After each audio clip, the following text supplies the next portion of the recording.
Welcome to the second part of topic 2, and in this part we deal with data fusion and problems with data.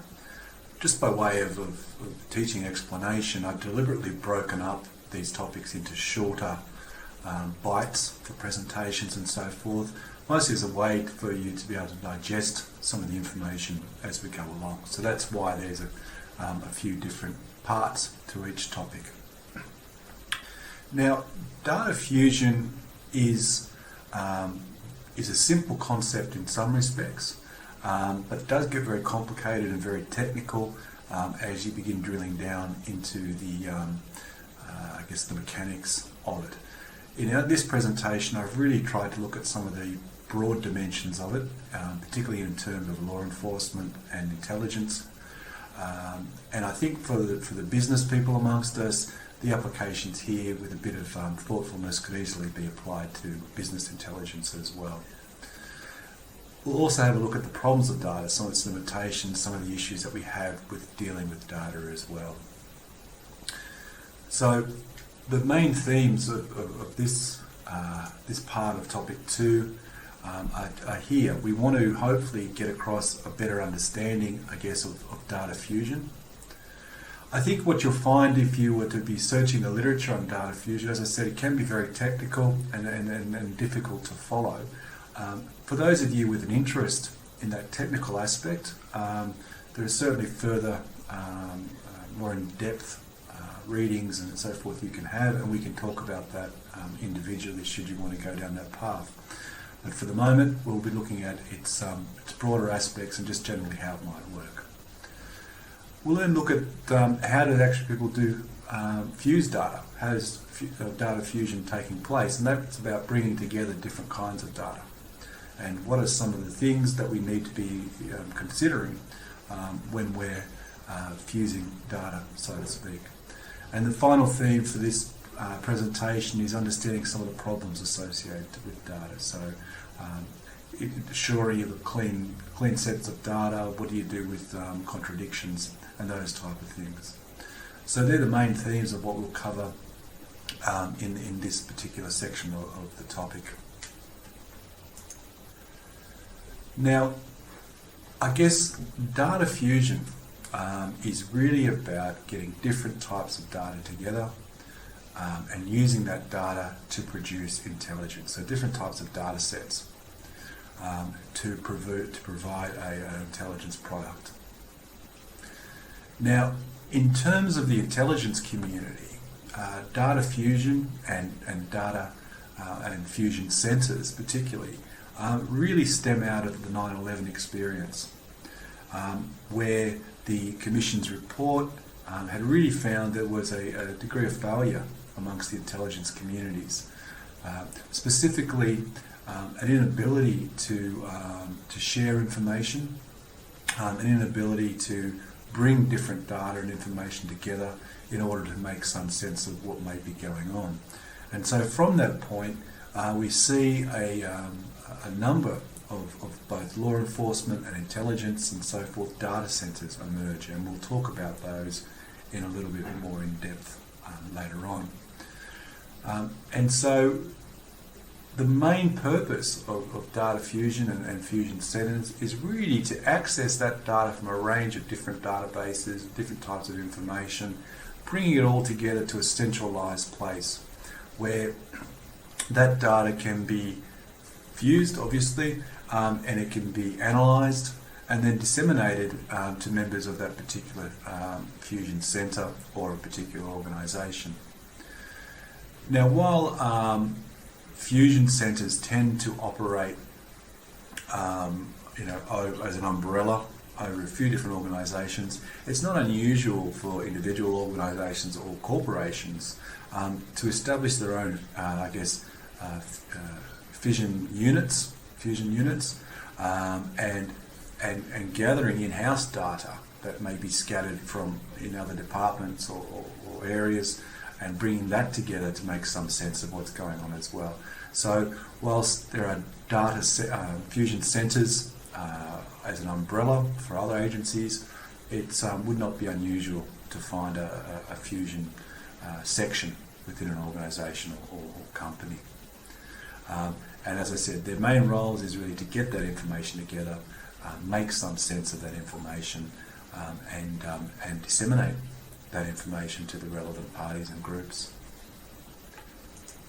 I've had a go at trying to draw a bit of a diagram on how infusion, or rather fusion, would work, and I'll challenge any one of us, our students and so forth. If you can design a better one, let me know. I put this together. The idea here really is just to illustrate, I guess, what I've just been explaining to you. You'll have a multitude of either, it might be a government agency, police departments, or even military. Each of these are feeding in various intelligence, various bits of data, information, and so forth, and all that's going into this funnel. Now, this funnel-looking diagram here represents a fusion centre. So it all goes into there, it all gets mixed up, it gets, I shouldn't say mixed up, it gets analysed and connected, fused together, and from that we get that intelligence product. And so the intelligence product is going to be far richer in its information, or at least we can hope that it will be, and that information is then sent back to those that are members of the fusion centre, and so they receive an intelligence report based on all the information coming in, and that allows a degree of cross-referencing, I suppose, and seeing what other aspects are going on.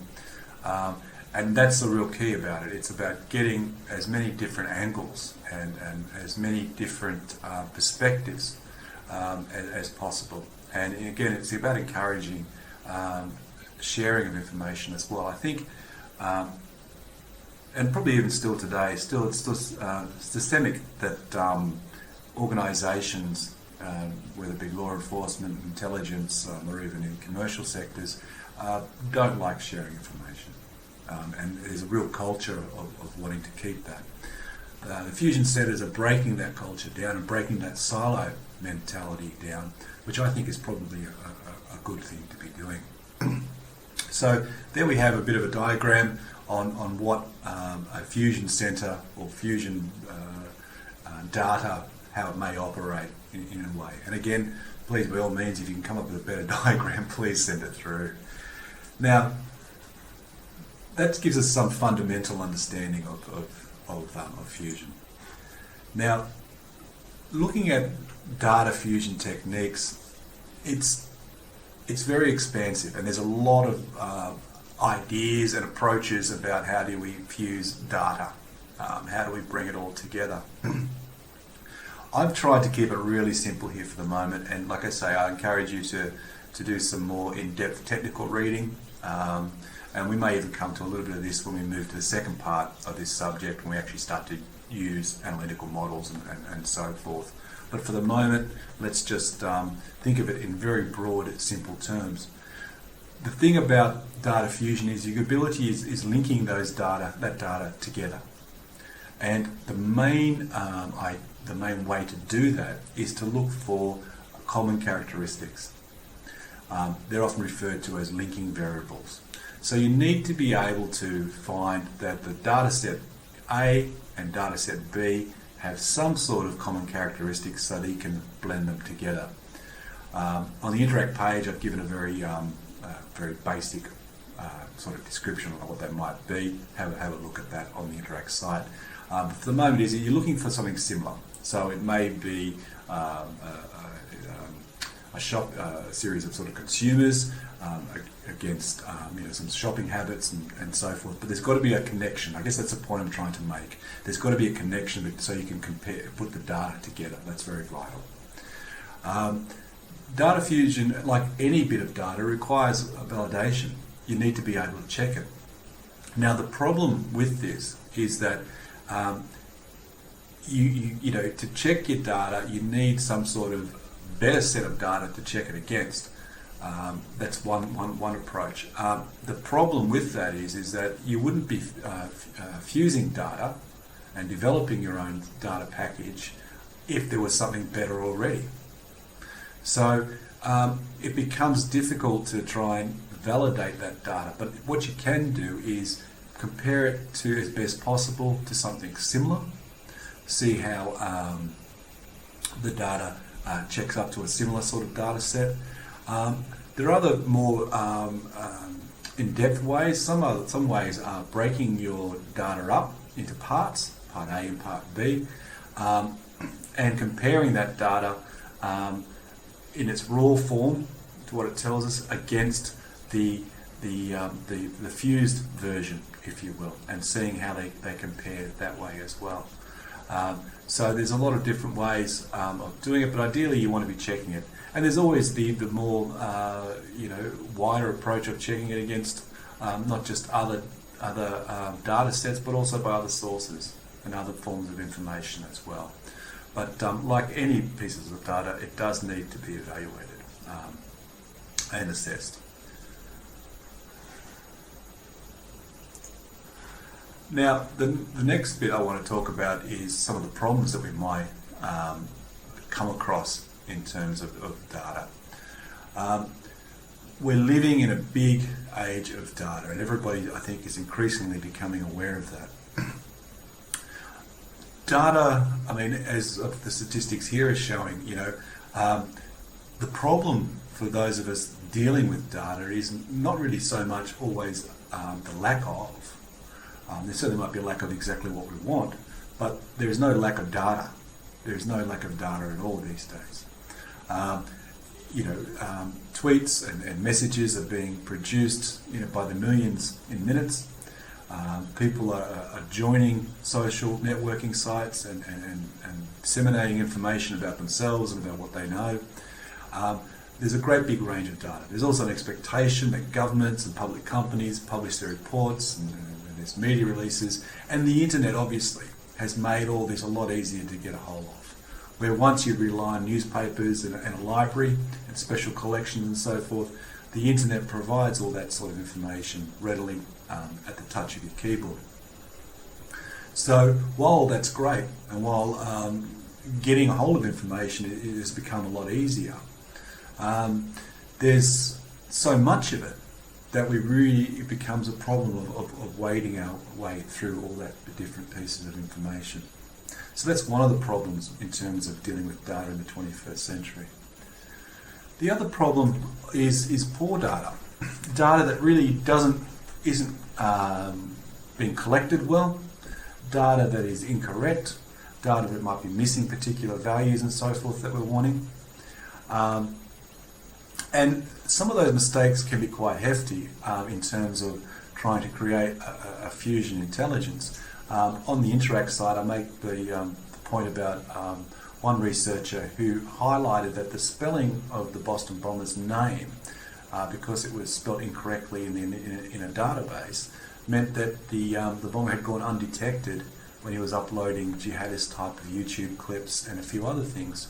And so the point the scholar was making was that had the data been accurate, then there may have been an opportunity to apprehend the bomber before the terrorist action had taken place. So poor data and wrong, particularly wrong data, can be very difficult and problematic. There are, and if you look at the Prunken there, the text there on the Handbook of Scientific Methods for Inquiry Intelligence Analysis, he actually talks about different software where you put the spelling of a name into the set of database, and it can be done almost phonetically, and it recognises that particular type of spelling and then can give you those types of options. So obviously there's ways that law enforcement and intelligence people are moving around that particular issue, but for that time and that moment, incorrect, poor data had caused a significant problem. Another issue with data and data fusion is really about conflicting information. Sometimes a data set may tell us one thing that is totally in conflict to another data set. And in other places, again, we may find that some data that we're getting is too old, it's redundant, it's not of use to us. So the real problem, though, is conflicting data, I think. Conflicting data means that assessing the data becomes even more important. assessing it against other sources, assessing it against other data sets and so forth becomes incredibly important to ensure that those conflicts can be resolved. And finally, I guess the fusion data, it can also be complicated without that sort of strong variable. And that's where it becomes difficult. You've got to make sure that when you're fusing data, that you do have, as I spoke, those linking variables have to be strong in order to make the data really tell you something. The final thing, and look, this is by no means all the problems with data, there's probably a lot more, but just to give us a way forward, the final one here is access to data. Now, 1 minute I know I've initially said to you in the beginning, the problem is quantity, there's too much data, but in some ways, getting access to data is also problematic, particularly the right data. Whilst there has been, as I've said, a large amount of data now available on the internet and so forth, with that though has become data awareness. People have become, and organisations have become increasingly aware that that data is being collected on them, that through passive data collections, through targeted data collections and so forth, we're seeing that people are aware that their information is being collected and stored.